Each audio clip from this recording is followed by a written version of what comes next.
안녕하세요, 루드비크입니다. 이번 영상에서는 트랜스포머의 중간 탭을 활용한 양전원 정류회로의 동작 원리에 대해서 말씀드리겠습니다. 전원회로를 처음 공부할 때 전압에 대한 개념이 제대로 서지 않고 트랜스포머의 동작 원리가 어려워 이해하기가 어려웠던 회로인데요. 이번 영상을 통해서 양전원 회로에 대해서 빠삭하게 이해할 수 있도록 도와드리겠습니다. 네, 영상 순서는 다음과 같이 진행을 하겠습니다. 첫 번째로는 오늘 영상을 이해하기 위해 필요한 몇 가지 기초 개념들에 대해서 말씀드리겠습니다. 두 번째는 회로를 보면서 동작 원리에 대해서 설명을 해드리고, 마지막으로는 실제 회로를 제작해서 테스트해 보겠습니다. 첫 번째로 알아야 할 개념은 바로 전압에 관한 내용인데요. 우리가 회로에서 특정한 A라는 지점의 전압을 측정하고 싶다고 해봅시다. 그럼 우리는 어떻게 하나요? 네, 그림처럼 멀티테스터기의 검정색 단자를 회로의 그라운드에 접촉시키고 빨간색 단자를 A 지점에 갖다 댑니다. 왜 이렇게 하는 거죠? 네, 그렇죠. 다들 아시는 것처럼 전압이란 절대적인 개념이 아니라 상대적인 개념을 나타냅니다. 전압은 두 지점 사이의 정기적인 에너지 차이로 항상 상대적인 개념이라는 것을 기억해야 합니다. 두 번째로 알아야 하는 내용은 바로 트랜스포머의 흑점에 관한 내용인데요. 좌측의 트랜스포머를 같이 보시겠습니다. 흑점의 방향이 1번 핀과 4번 핀에 있습니다. 이때 1번 핀으로 이처럼 AC 파형이 인가되면 4번 핀에 나타나는 AC 파형은 어떻게 될까요? 네, 그렇습니다. 4번 핀에 나타나는 파형은 위상이 동일하게 나타납니다. 우측의 트랜스포머는 흑점 방향이 1번과 3번 핀으로 방금과 반대로 되어 있는데요. 이때 1번 핀으로 이처럼 AC 파형이 인가되면 4번 핀에 나타나는 AC 파형은 위상이 뒤집혀진 모양으로 나타나게 됩니다. 여기서 주의할 점이 한 가지 있는데요. 제가 파형을 그릴 때 기준점을 모두 2번 핀과 3번 핀으로 통일했다는 것입니다. 앞선 슬라이드에서 전압은 항상 상대적인 개념이라고 말씀을 드렸는데요. 만약 기준점을 2번과 3번이 아니라 2번과 4번 이런 식으로 바꾸게 되면 파형의 위상은 정반대가 되겠죠. 그리고 한 가지 더 알아야 할 개념은 다이오드의 동작에 관한 내용입니다. 다이오드는 다들 아시는 것처럼 애노드 단자와 캐소드 단자의 정방향으로 바이어스가 걸리게 되면 도통이 되죠. 정류 회로에 있어 핵심적인 소재라고 할 수 있습니다. 네, 이렇게 세 가지의 개념을 모두 이해하셨다면 트랜스포머를 이용한 정류 회로를 모두 이해하실 수 있어야 합니다. 그럼 지금부터 양전원 정류 회로의 동작 원리를 살펴보겠습니다. 이와 같은 회로가 있다고 한번 생각을 해볼게요. 60Hz 트랜스포머의 1차 측에 220V가 입력되고 2차 측은 트랜스포머가 중간 탭을 가지고 있습니다. 우리한테 너무나 친숙하고 익숙한 양전원 정류 회로인데요. 이 회로가 어떻게 해서 플러스 전원과 마이너스 전원을 모두 사용할 수가 있을까요? 앞서 소개드렸던 개념들을 모두 종합해서 적용하면 쉽게 이해하실 수 있는데요. 트랜스포머의 1차 측에 AC 전압이 인가되었을 때 권선별로 전압 파형을 생각하면서 어떠한 다이오드가 도통되는지 확인하면 됩니다. 그렇다면 이제 조곤조곤 한번 따져봐야겠죠? 자, 3번 핀을 기준으로 1번 핀에 이와 같은 AC 파형이 인가되었다고 가정해봅시다. 그렇다면 트랜스포머의 2차 측에는 어떠한 파형이 나타날까요? 흑점과 함께 생각해보면 8번 핀을 기준으로 11번 핀에는 1차 측 파형과 동일한 위상의 파형이 나타나게 됩니다. 이때 중요한 것이 바로 7번 핀의 파형인데요.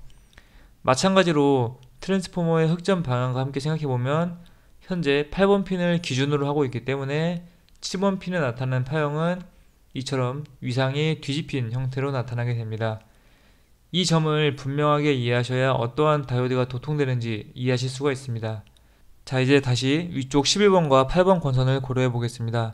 8번 핀을 기준으로 11번 핀에 플러스 사용 전압이 인가되었을 때 이때 도통되는 다이오드를 확인해 볼 건데요.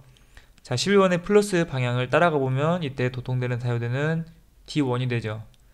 D1이 도통되었을 때 흐르는 전류의 방향은 이렇게 저항을 거쳐서 다시 8번 핀의 방향으로 돌아가게 됩니다. 자, 그렇다면 아래쪽은 어떨까요? 현재 8번 핀을 기준으로 7번 핀의 전압이 마이너스일 때에는, 자, 이때도 마찬가지로 플러스인 방향을 기준으로 한번 따라가 보면 저항을 거쳐서 이때는 다이오드 D2를 거쳐서 다시 7번 핀으로 되돌아가는 방향으로 전류가 흐르게 됩니다. 자, 따라서 1차 측의 AC 전압 파형 이 앞부분 앞부분 파형이 인가되면 이때 도통되는 다이오드는 D1과 D2가 되게 되는 것이죠. 자, 그렇다면 이제 반대로 AC 전압의 이 앞부분이 아닌 이러한 뒷부분, 아랫부분 파형이 나타날 때 어떠한 다이오드가 도통됐는지 확인해 볼게요. 자, 이제 8번 핀을 기준으로, 항상 기준점은 동일하죠. 8번 핀을 기준으로 11번 핀에는 아래쪽 파형이 나타나고 있습니다. 이때 도통되는 다이오드는 어떤 게 될까요? 자, 8번 핀이 플러스이기 때문에 마찬가지로 여기서 한번 생각을 해보면 8번 핀에서 시작한 전류는 이렇게 저항을 통해서 전류의 방향이 D3 방향으로 가게 됩니다. 따라서 이때는 8번 핀에서 시작한 전류가 저항을 거쳐서 D3를 거쳐서 다시 11번 핀으로 돌아오게 되는 방향으로 전류가 흐르게 되고요. 그렇다면 아래쪽은 마찬가지로 8번 핀을 기준으로 생각했을 때 이제는 위쪽 파형이 나타나기 때문에 7번 핀에서 전류를 그려보면 이제는 D4가 도통되게 되는 것이죠. D4를 통해서 흐른 전류는 저항을 거쳐서 다시 8번 핀으로 돌아오게 됩니다. 따라서 이때 도통되는 다이오드는 D3와 D4가 되게 되는 것이죠. 자, 잘 따라오셨죠? 이 과정을 다시 한번 정리해보면요. 1차측으로 이와 같은 AC 파형이 인가되면 윗부분 파형에서 도통되는 다이오드는 D1과 D2가 도통이 되게 되고요. 그리고 다음 이 아래쪽 이 반파에 대해서는 D3와 D4가 도통이 됩니다. 그리고 이런 식으로도 양전원 정류 회로를 구성할 수가 있습니다. 리플이 크고 정류 효율이 좋지 않아서 60Hz 방식에는 사실상 적용하지 않고요. SMPS와 같은 고주파 방식에서 주로 적용을 하는 회로입니다. 정류가 어떻게 이루어지는지 좀 더 이해하기가 편하실 거예요. 앞부분에서 설명드렸던 논리와 동일하게 1차 측에 AC 파형이 인가되면 2차 측에는 8번 핀을 기준으로 했을 때 11번과 7번 핀에 각각 파형이 이처럼 나타나게 됩니다. 8번 핀을 기준으로 했을 때 각각의 파형의 위상은 뒤집혀진 형태가 되겠죠. 따라서 1차 측에서 이와 같은 플러스 부분 파형이 인가되었을 때 도통되는 다이오드는 바로 D1과 D2 이때 모두 도통이 되게 되는 것이죠. 자, 8번 핀을 기준으로 했을 때 여기가 플러스이기 때문에 바로 11번 핀에서 전류를 거쳐서 8번 핀으로 돌아오게 되고 8번 핀을 기준으로 했을 때 이 마이너스 부분일 때 이때는 8번 핀에서 시작한 전류가 D2를 통해서 다시 7번 핀으로 돌아오게 되죠. 1차 측의 이 아랫부분 파형에 대해서는 D1과 D2가 모두 일을 하지 않습니다. 자, 이때는 8번 핀을 기준으로 이 11번 핀에 마이너스 전압이 인가가 되기 때문에 다이오드는 역바이어스가 걸려서 도통이 되지가 않고요. 마찬가지로 8번 핀을 기준으로 했을 때 이쪽이 플러스 파형이면 D2가 도통되지 않아서 이쪽도 마찬가지로 일을 하지가 않죠. 따라서 이때는 이러한 식으로 AC 파형이 인가가 되면 이 아랫부분에서는 일을 하지가 않고요. 이러한 윗부분에서만 2차 측의 다이오드가 일을 하게 됩니다. 네, 그럼 지금부터 각각의 회로에 대해서 실제로 정류 파형이 어떻게 나타나는지 실험을 통해서 확인해 보겠습니다. 네, 그럼 이제 파형 한번 찍어 봐야겠죠? 앞에 간단하게 실험 환경을 준비를 했고요. 이쪽에 보시면은 AC 220V를 사용해서 2차 측의 전압이 13V인 중간 탭이 있는 양전원 트랜스포머가 있고요. 자, 그리고 아까 보여드렸던 회로 두 가지를 제작을 했습니다. 이거는 브릿지 정류 다이오드 회로인데요. 자, 여기 보시면 조금 이해하기 쉽게 브릿지 모양으로 다이오드를 제작을 했습니다. 그리고 현재 캐패시터는 연결하지 않은 상태이고요. 자, 이쪽도 이거는 두 번째로 보여드렸던 회로입니다. 위쪽이랑 아래쪽에 각각 다이오드가 한쪽은 플러스에서 마이너스로, 이쪽은 여기가 마이너스로 연결이 되어 있습니다. 브릿지 정류 회로부터 이 파형을 관찰할 건데요. 그 전에 여기에 있는 이 트랜스포머의 2차측 파형만 한번 먼저 관찰해 보겠습니다. 자, 아까 우리가 이 슬라이드에서 봤을 때 이 트랜스포머의 중앙 탭을 모든 회로의 기준으로 하고 있었거든요. 그렇기 때문에 이 검정색 핀에다가 프로브의 흑색 그라운드 단자를 물려주겠습니다.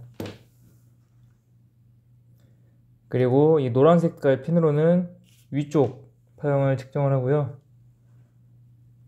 아래쪽에 대해서는 파란 색깔로 측정을 해볼게요. 전원을 인가를 하겠습니다. 네, 현재 전원을 입력한 상태이고요. 자, 보시면은 어떻죠? 이 위쪽 채널의 파형과 아래쪽 채널의 파형이 보시면 정반대로 나타나고 있습니다. 이제 여기에 브릿지 정류 회로를 연결해서 파형을 관찰해 보겠습니다.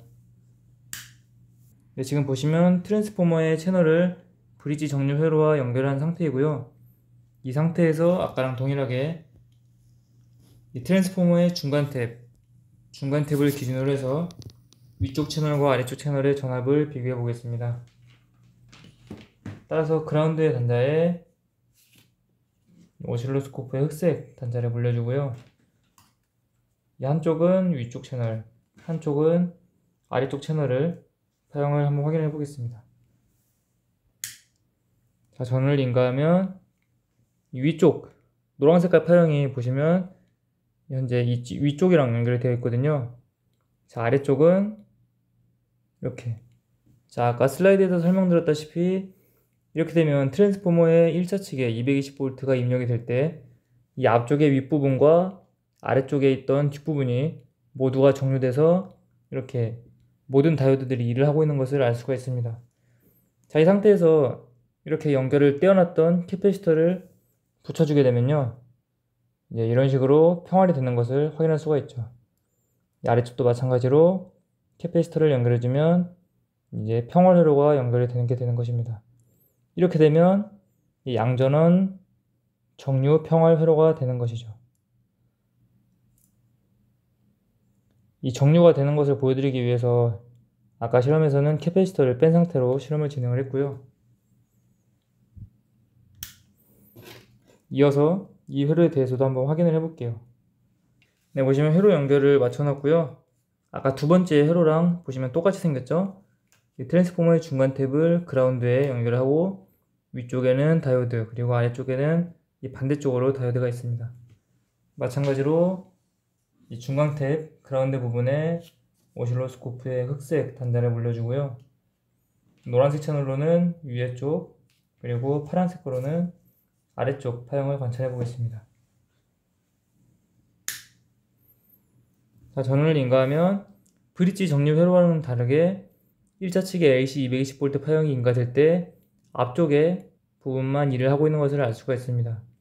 이러한 경우를 반파 정류라고 부르게 되죠. 이때도 마찬가지로 캐패시터를 연결하게 되면 이런 식으로 한쪽이 평활이 되게 되는데요.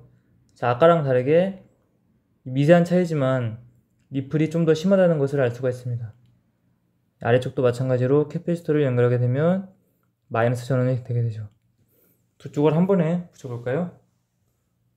네, 두 쪽을 한 번에 붙여보게 되면 이렇게 이런 식으로 플러스 마이너스 전압이 얻어지는 것을 확인할 수가 있습니다. 네, 오늘 제가 준비한 영상은 여기까지입니다. 양전원 정류 회로가 어떻게 동작하는지 이해가 확실하게 되셨을 거라고 믿습니다. 도움이 되셨다면 구독과 좋아요 부탁드리고요. 더 좋은 내용의 영상으로 다시 찾아뵙겠습니다. 감사합니다.